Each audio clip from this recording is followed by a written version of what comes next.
Senyor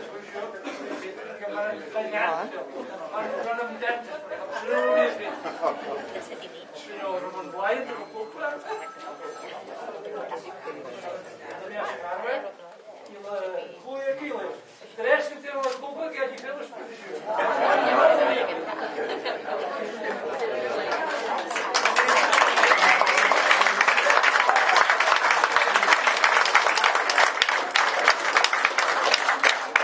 El delegada de la Facultat de Filosofia tindrà l'honor també de dirigir-nos unes paraules.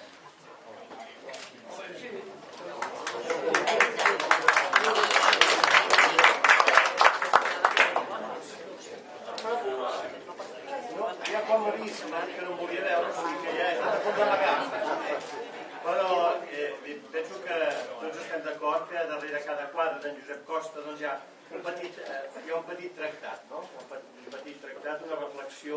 Per això és un quadre, el seu, que ha d'anar acompanyat d'una explicació, d'una reflexió. Penso que això és el que més gaudeix fent-ho, no? Quan anem al seu estudi, els que tenim el privilegi de pujar a aquell estudi, doncs sempre rebem alguna lliçó a partir dels seus quadres. Aleshores ell ha tingut la valentia, ho comentava fa un moment, i amb la galerista, doncs, de pintar la crisi, que això és una cosa per mi inèdita, no? En aquests 5 anys que portem ja de crisi, doncs poder-la plasmar.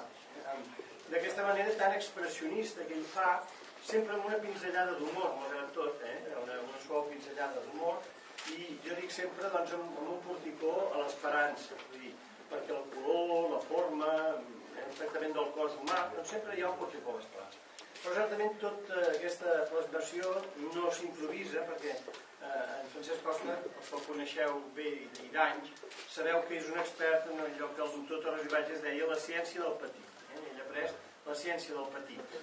I prova d'això és el llibre que acompanya la seva obra, no? Notes d'un soldat, que acaba de ser traduït al francès per l'Helene, i que crec que també es podrà avui adquirir, on doncs, ell expressa les seves vivències com a membre de la lleva del Vilaró. I gràcies a aquest llibre s'han produït encontres humans, i això és molt bonic, no? Però és un llibre que té la virtut d'estar il·lustrat per ell mateix, i bé, és un gaudi llegir-lo, i també t'adones doncs, que realment ell ha fet moltes lliçons d'aquesta ciència del patir, les ha sabut assumir, i aleshores presenta els seus quadres certament com una denúncia. Jo penso que aquesta és una obra de denúncia d'una societat que havíem estirat més al braç de la màniga i que ara doncs, tots ens hem hagut d'estrènyer el cinturó. Però de tota manera la crisi no és totalment negativa, perquè potser ens ajuda a valorar més les coses, l'amistat, la família, l'art, la bellesa. Doncs també d'aquesta crisi també n'aprenem lliçons positives. Per tant, gràcies, Costa.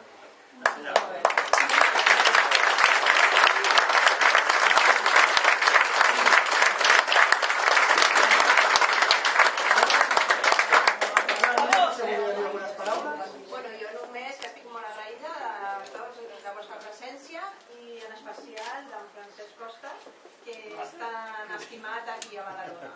Moltíssimes gràcies.